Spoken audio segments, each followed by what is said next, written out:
If you're anything like me, then ice cream is a year-round affair. Now I know it's easier to buy ice cream in the supermarket, but it's way more fun and tasty when it's homemade. And plus you can't yet buy red velvet ice cream in the supermarket here in the UK. Don't be afraid of making ice cream at home. I'm going to show you how to make it with or without a machine. And it's as simple as making a custard, freezing it, and giving it a stir every now and then to keep it all smooth. And once you've mastered the basic ice cream custard, you can let your imagination go wild with all the different flavors you can create. So let's get started, and for the full recipe, check out the link in the description below.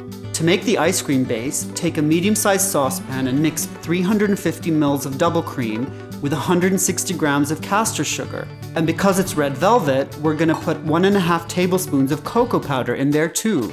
Heat this over a medium to high heat, giving it the occasional whisk. What's happening here is that the sugar is melting into the cream to give you a custard-like base. This just needs to be warmed.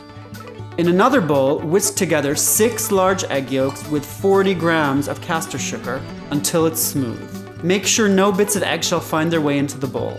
Now slowly pour the warm cream mixture back into the egg mixture, and do whisk constantly because otherwise the heat's going to scramble the eggs. Pour all of this back into a saucepan and return to a medium-high heat. When you're heating your ice cream base, get the spatula all the way around the saucepan and pay close attention to what's at the bottom of the pan because cream, eggs, and sugar are a very easy to burn mixture. You're going to heat the custard up until it thickens enough to coat the back of the spatula. To test to see if it's done, draw your finger down the back of the spatula, and if it leaves a clean line, then it's ready. But wait a second or two before you do it, otherwise you may burn your finger. Ow.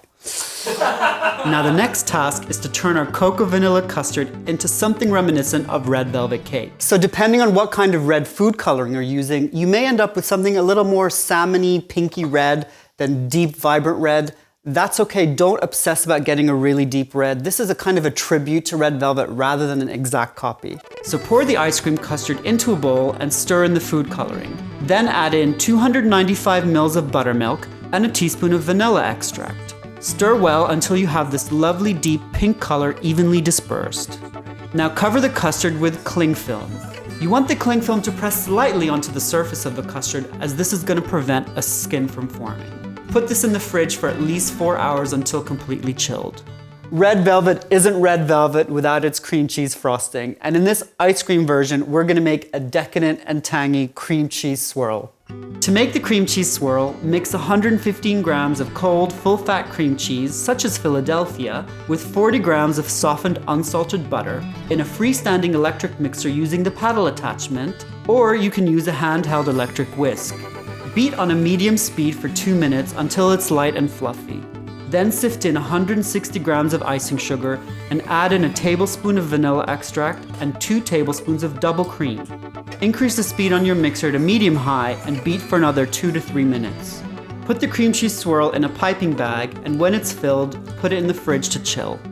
So now it's time to freeze the red velvet ice cream base. You can either do that in an ice cream maker, follow your manufacturer's instructions, or you can freeze it in a long, flat plastic container. That's going to make it quicker to freeze and easier to scoop later on. I'm going to show you how to make it in the plastic container. If you're making it by hand without a machine, you'll need to cover it with a layer of cling film touching the surface, and then take it out of the freezer about every hour or so until it's completely frozen to give it a mix.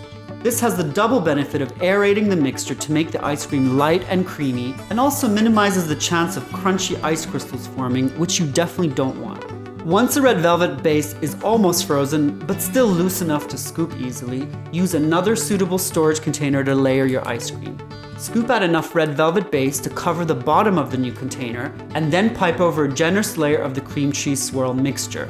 We'll put more ice cream on top, alternating with the cream cheese swirl until finished. Be sure to leave plenty of cream cheese swirl so you can decorate the top layer. And later on, when it's all ready and you dig your spoon in, you're going to get a wonderful mixture of red velvet ice cream and cream cheese swirl. So now it's time to put it back in the freezer and let it freeze completely. By the way, don't be surprised if the color deepens as it freezes. People are going to be so amazed at the flavors and colors of this red velvet ice cream that they aren't even going to have time to ask you about how easy it was to make. So you gotta try it at home. You've probably eaten all the red velvet ice cream before you had a chance to tweet me a photo, but that's okay. Head on over to @HummingBeeBakery or visit our Facebook page and follow us. And to see more videos, click subscribe.